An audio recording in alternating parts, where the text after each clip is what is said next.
Why she never stopped loving a soldier, lost in war.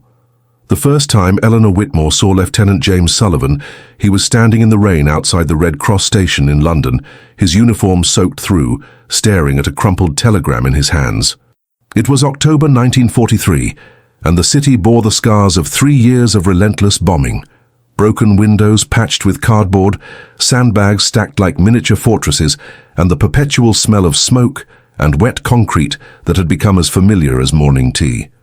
Support the channel by subscribing. It means the world to us. Eleanor had been rushing between buildings, her arms full of medical supplies, and her mind occupied with the endless list of wounded soldiers arriving from the Italian front. She almost didn't notice him, this tall figure standing motionless in the downpour. But something about his stillness, the way he held that piece of paper as if it contained the weight of the world, made her stop. "Excuse me," she called out, adjusting her Red Cross armband against the sleeve of her wool coat. "Are you all right?" James looked up, and Eleanor saw eyes the color of storm clouds, grey and turbulent, filled with a pain she recognized from the hospital wards. His dark hair was plastered to his forehead, and a thin scar ran along his left temple, probably from shrapnel. He was perhaps 26 or 27, with the kind of face that spoke of quiet strength and unspoken burdens.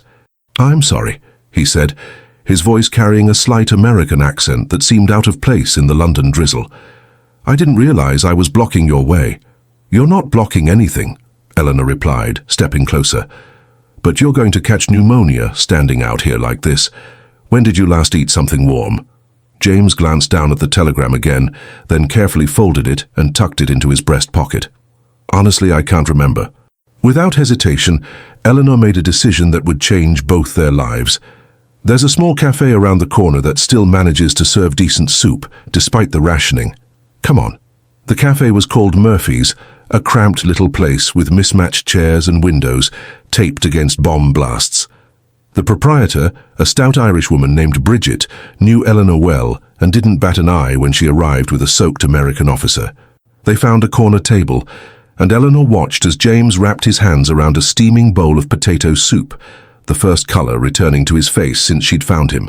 "I'm Eleanor Whitmore," she said, removing her gloves and setting them on the table. "I work with the Red Cross Medical Division." "James Sullivan," he replied, meeting her eyes for the first time. "Second Lieutenant, 82nd Airborne, on medical leave." Eleanor studied his face, noting the tightness around his eyes, the way his shoulders seemed to carry invisible weight. She had seen that look before, in mirrors, actually, whenever she allowed herself to think too deeply about the letters that stopped coming from her brother in North Africa. "The telegram," she said gently. "Bad news?" James was quiet for a long moment, stirring his soup without eating. Finally, he spoke. "My younger brother, Tommy. He was with the Marines in the Pacific. Guadalcanal." He paused, swallowing hard. "Missing in action, presumed dead." Eleanor felt her heart contract. She reached across the table and placed her hand over his, a gesture that surprised them both with its naturalness. "I'm so sorry." "The thing is," James continued, his voice barely above a whisper, "I was supposed to protect him. Our parents died in a car accident when he was just 16. I practically raised him, you know. And when the war started, we both enlisted, but in different branches. I thought we'd both make it home and have stories to tell." Eleanor squeezed his hand. "You couldn't have known. And you couldn't have protected him from across the world." "That's what my commanding officer said when he gave me this leave. Said I needed to process my grief before returning to duty." James managed a bitter smile. "Turns out there's a lot of war left to fight and they need their officers focused. Where are you supposed to be going next?" "Normandy. They're planning something big for next spring. Can't say much more than that, but..." He trailed off, looking out the cafe window at the grey London afternoon. "Honestly, part of me doesn't care if I make it back. Tommy was the one with the future. Engineering degree, a girl back home who was waiting for him. I was just the big brother trying to keep him safe." Eleanor felt something stir in her chest, a fierce protectiveness she hadn't experienced since her nursing training. "That's not true, and you know it. Every person matters. Every life has value." James looked at her then, really looked, as if seeing her for the first time. Eleanor was 24, with auburn hair that she wore pinned back in practical victory rolls, and green eyes that reflected both compassion and steel. She wore no makeup. There wasn't time for such things anymore. But her face had a natural warmth that made people want to confide in her. "You say that like you really believe it," he said. "I have to believe it. Otherwise, what am I doing here?" Eleanor gestured toward the window, where they could see people hurrying through the rain, all of them carrying on with the business of surviving wartime London. "I've been working in the military hospitals for 2 years now. I've seen boys, because that's what most of them are really, come in broken and scared and convinced they're worth nothing. And I've watched them heal, not just their bodies, but their spirits. The ones who make it aren't necessarily the strongest or the bravest. They're the ones who remember they have something to live for." "And what do you live for, Eleanor Whitmore?" The question caught her off guard. She had spent so much time focused on other people's pain that she rarely examined her own motivations. "I suppose I live for moments like this," she said finally, "when I can sit across from someone who's hurting and maybe make it hurt a little less. When I can help someone remember that they matter." They talked until the cafe closed, sharing stories that surprised them both with their intimacy. James told her about growing up in a small town in Ohio, about how he'd wanted to be a teacher before the war changed everything. Eleanor spoke about her childhood in the English countryside, about the brother she'd lost, and the parents who had never quite understood her decision to work in the hospitals instead of finding a nice young man to marry. "There was a nice young man," she admitted, as they walked slowly through the darkening streets toward her lodgings. "Robert Ashford. We were practically engaged before the war started. But when it began, he took a position in his father's bank. Essential civilian work, he called it. Safe work. And I couldn't respect that. I couldn't love someone who would choose safety while others were dying." "That seems harsh," James said, though his tone suggested he understood. "Maybe it was. But I realized I needed someone who understood that sometimes you have to risk everything for something bigger than yourself. Someone who wouldn't try to talk me out of the work that gives my life meaning." They stopped outside a narrow boarding house with blackout curtains drawn tightly across the windows. "This is me," Eleanor said, suddenly reluctant to end the evening. "Eleanor," James said, his voice uncertain, "I know this is probably crazy considering we just met, but would you have dinner with me tomorrow? I mean, if you can get away from the hospital." She smiled, the first genuinely happy expression she'd worn in months. "I'd like that very much." What began as dinner became a series of long walks through Hyde Park, where they'd sit by the Serpentine and talk about books they'd read, places they wanted to travel when the war was over, the small dreams that kept them going through the darkness. James had a quiet sense of humor that could make Eleanor laugh even on the worst days, when she'd come from the hospital covered in other people's blood and nightmares. "You know what I miss most?" he said one afternoon in late October, as they watched children playing near the pond. Their games adapted to include air raid drills and rationing scenarios. "What?" "Music. Real music. Not the patriotic marches they play on the radio, but jazz, blues. The kind of music that makes you feel something other than duty or fear." Eleanor studied his profile, noting the way his eyes softened when he talked about things he loved.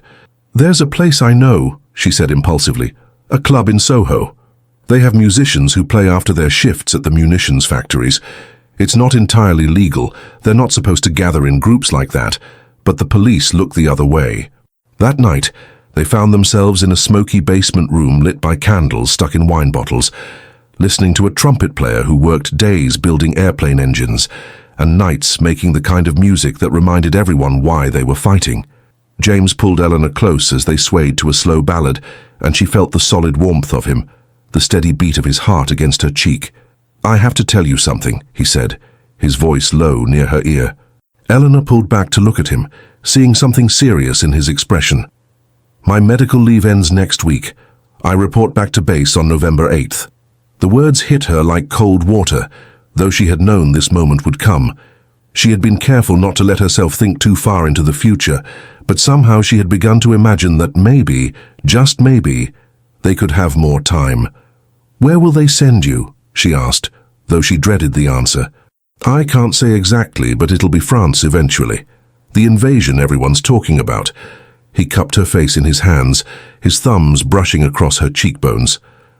Eleanor, I know this is happening fast, and I know the timing is terrible, but I think I'm falling in love with you. Eleanor felt her heart do something complicated in her chest. She had told herself she wouldn't let this happen, wouldn't allow herself to care for someone who would inevitably leave. But looking into James's eyes, she realized it was already too late.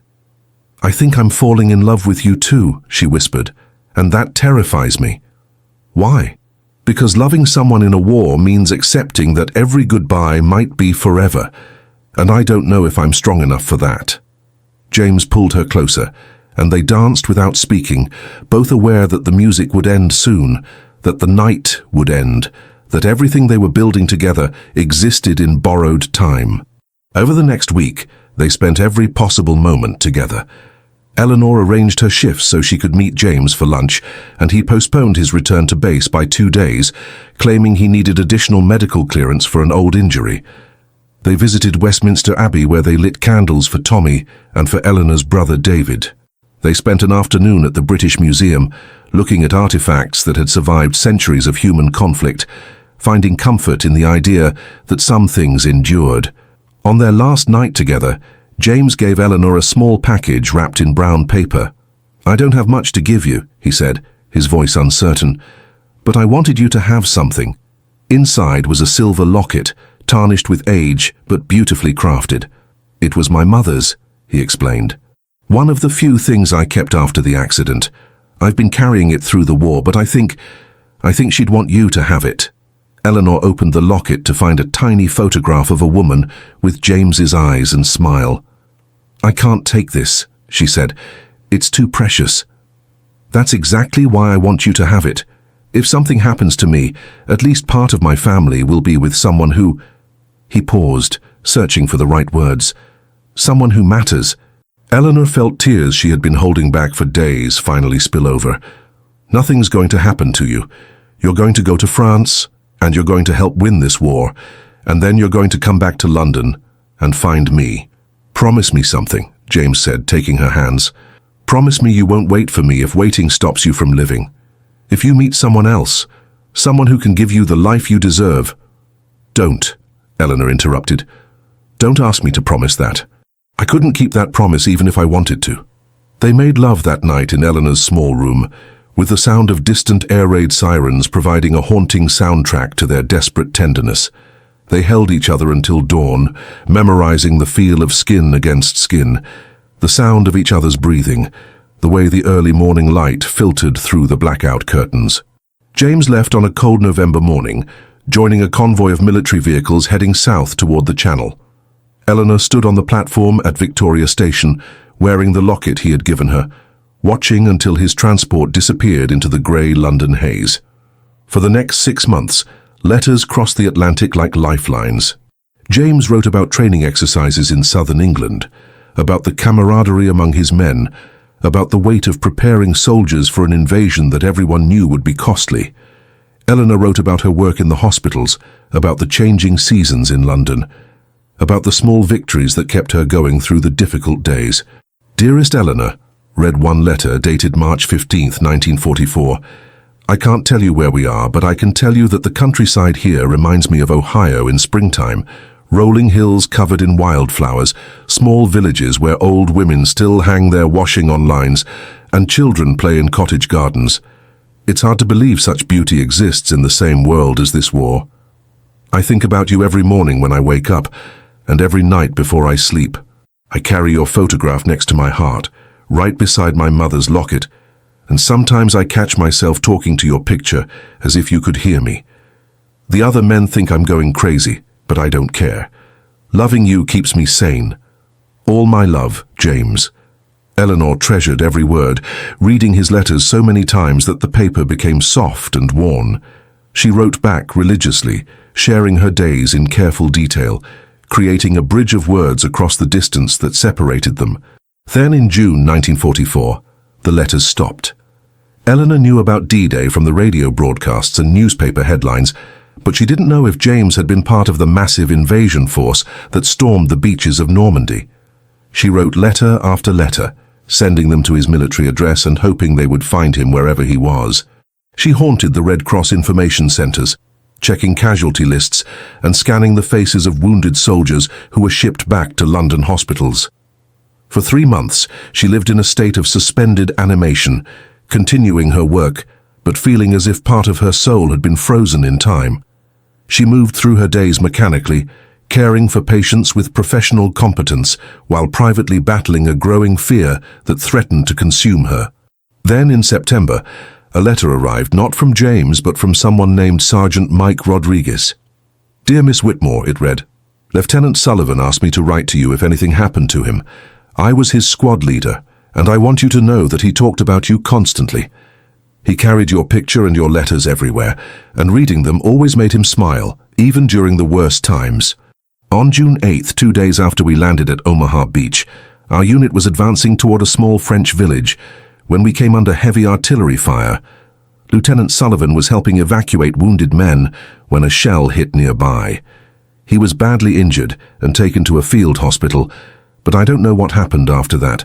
In the confusion of those first weeks, a lot of records were lost or mixed up.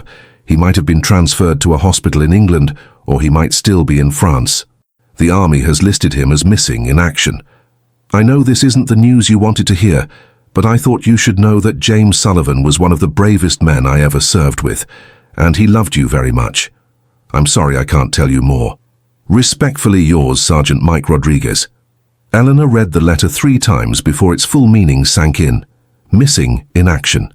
The same designation that had been given to James's brother Tommy. The same terrible uncertainty that left families suspended between hope and grief. She took emergency leave from her Red Cross duties and spent 2 weeks trying to trace James through military channels. She contacted hospitals in southern England, wrote letters to army personnel offices, and even attempted to reach the field hospital where he had supposedly been taken. Every inquiry hit a dead end, lost in the chaos of a war that was generating casualties faster than anyone could properly account for them. When she returned to work, Eleanor threw herself into her duties with renewed intensity. She worked double shifts, volunteered for the most difficult cases, and pushed herself to the point of exhaustion. Her colleagues worried about her, but she couldn't explain that work was the only thing that kept her from drowning in uncertainty. Months passed. The war moved toward its conclusion as Allied forces advanced across Europe. Eleanor followed the news obsessively, hoping to hear something about James's unit, about hospitals in France, about anything that might give her a clue to his fate. She continued writing letters to his military address, even though she knew they probably weren't reaching anyone. In April 1945, as news of President Roosevelt's death shocked the world and American forces approached Berlin, Eleanor received another letter. This one was from a French nun named Sister Marie-Claire. "Mademoiselle Whitmore," the letter began in careful English. "I am writing from the convent of St. Anne in Normandy, where we have been caring for wounded soldiers since the invasion. Among our patients was an American officer who arrived in June with severe injuries to his head and back. He had lost his memory and could not tell us his name, but we called him Jean because he seemed to respond to that sound. Last month, as he began to recover, he found a letter in his jacket pocket, a letter from you, dated May 1944. When we read it to him, he became very agitated and kept repeating the name Eleanor. We believe this man might be your James Sullivan. However, I must tell you that his injuries were severe.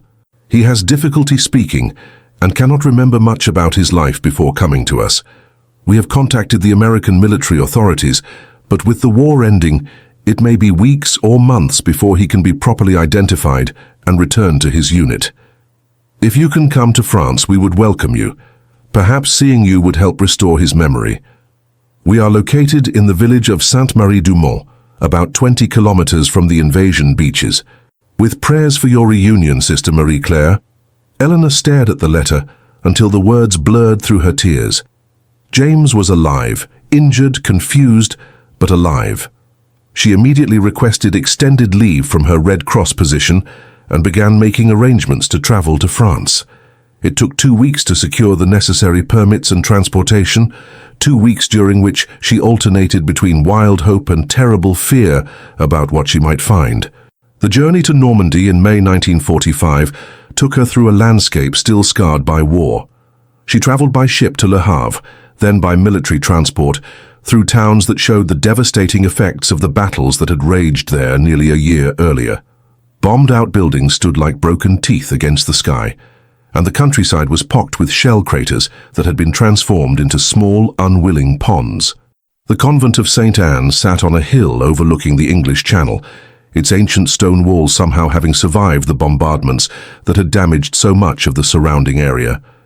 Sister Marie-Claire met Eleanor at the gate, a small, elderly woman with kind eyes and hands weathered by years of caring for others. "You have come very far," the nun said in accented English. "Your young man will be so pleased. He's been waiting for someone, though he could not remember who." Eleanor's heart hammered as she followed Sister Marie-Claire through corridors that smelled of antiseptic and candle wax. They passed a small chapel where several men in various stages of recovery sat in wheelchairs or walked slowly with the aid of crutches. Some wore bandages that covered extensive injuries, others showed no visible wounds, but had the distant expressions of men whose minds had been damaged by trauma. "He is in the garden," Sister Marie-Claire explained. "He spends most of his time there looking toward the sea. I think he knows somehow that he came from across the water." The garden was a small enclosed courtyard filled with herbs and vegetables that the nuns grew for their patients. In the corner, sitting on a stone bench with his back to them, was a man Eleanor almost didn't recognize. James, if it was James, had lost weight, and his hair had grown longer than any military regulation would have allowed. A jagged scar ran along the left side of his skull, and his left arm hung at an awkward angle that suggested permanent damage. He was staring out toward the channel, completely motionless, except for his breathing. "Jean?" Sister Marie-Claire called softly. "You have a visitor." The man turned, and Eleanor felt her heart stop. It was James, but changed in ways that went beyond his physical injuries. His grey eyes, once so full of warmth and intelligence, now held a distant confusion. He looked at Eleanor without recognition, studying her face as if trying to solve a puzzle he couldn't quite grasp. "Hello," he said slowly, his voice different from the one she remembered, hesitant, uncertain. "Sister Marie-Claire says you know me." Eleanor approached carefully, as if he were a wild creature that might bolt if startled. "Yes," she said, her voice barely above a whisper. "I know you. Your name is James Sullivan. You're from Ohio." James Jean frowned, pressing his fingers to his temple. "Ohio," he repeated. "That sounds familiar, but I can't picture it." Eleanor sat down on the bench beside him, close enough to smell the soap the nuns used and to see the confusion in his eyes. "What do you remember?" "Pieces," he said, still staring at her intently. "I remember pain, and loud noises, and the smell of smoke. I remember being in a place with other soldiers, but their faces are blurred, and sometimes when I'm falling asleep, I hear someone calling a name that might be mine." Eleanor reached into her handbag and pulled out the bundle of letters James had written to her. "Maybe these will help," she said, offering them to him. James took the letters with his good hand, examining the handwriting on the envelopes. "This looks like my writing," he said, puzzled. "But I don't remember writing these. Would you like me to read one to you?" He nodded, and Eleanor selected a letter from the previous spring, one filled with descriptions of the English countryside and expressions of love that now seemed to come from another lifetime. As Eleanor read, she watched James's face for any sign of recognition. His expression remained confused, but she noticed that his breathing had changed, becoming deeper and more relaxed. When she finished reading, he was quiet for a long moment. "I wrote that to you," he said finally. It wasn't a question. "Yes, and I loved you." Eleanor felt tears gathering in her eyes. "Yes, you did, and I loved you.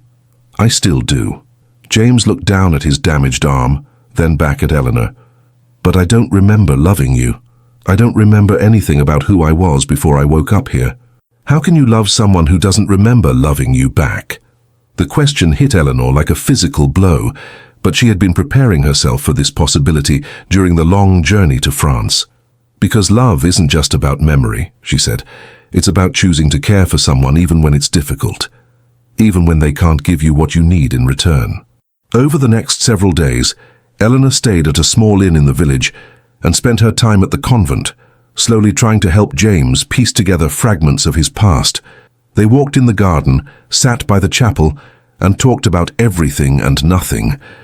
Eleanor told him stories about their time together in London, about his brother Tommy, about his dreams of becoming a teacher after the war. Sometimes James would nod with what seemed like recognition. Other times he would look at her with such complete blankness that Eleanor felt as if she were talking to a stranger who happened to wear the face of the man she loved.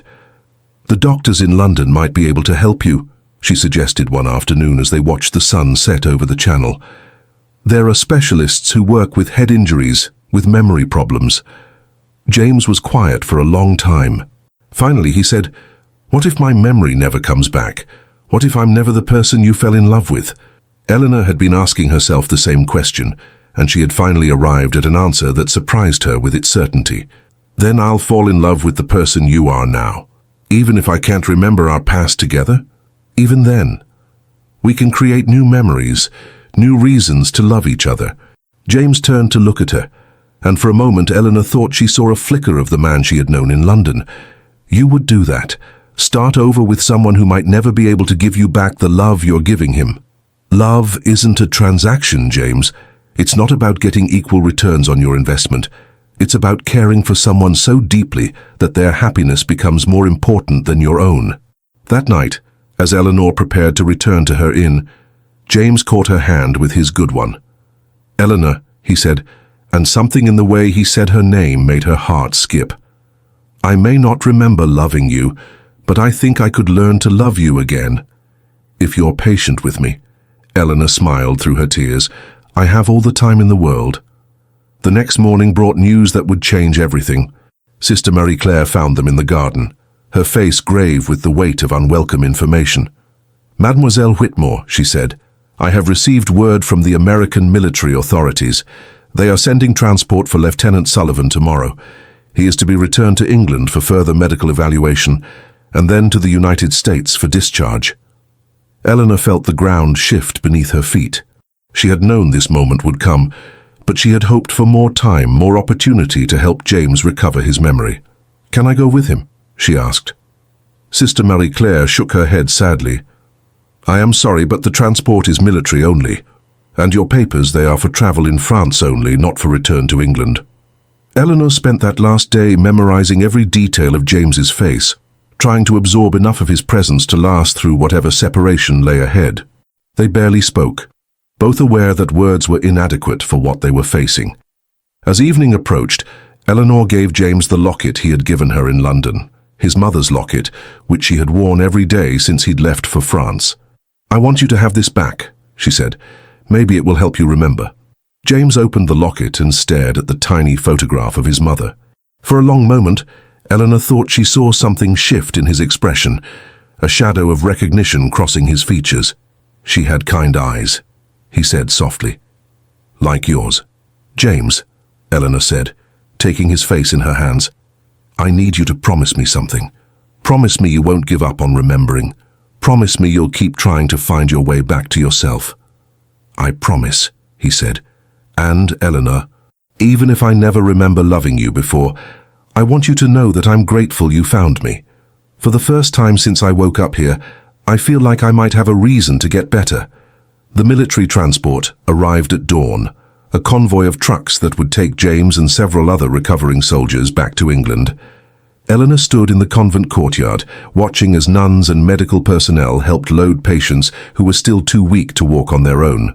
James approached her slowly, carrying a small canvas bag that contained all his worldly possessions. His military uniform had been replaced with civilian clothes donated by local families, making him look like a refugee rather than a soldier. "This isn't goodbye forever," Eleanor said, though her voice broke on the words. "I'll find a way to come to America. I'll find you. And what if you find me and I'm still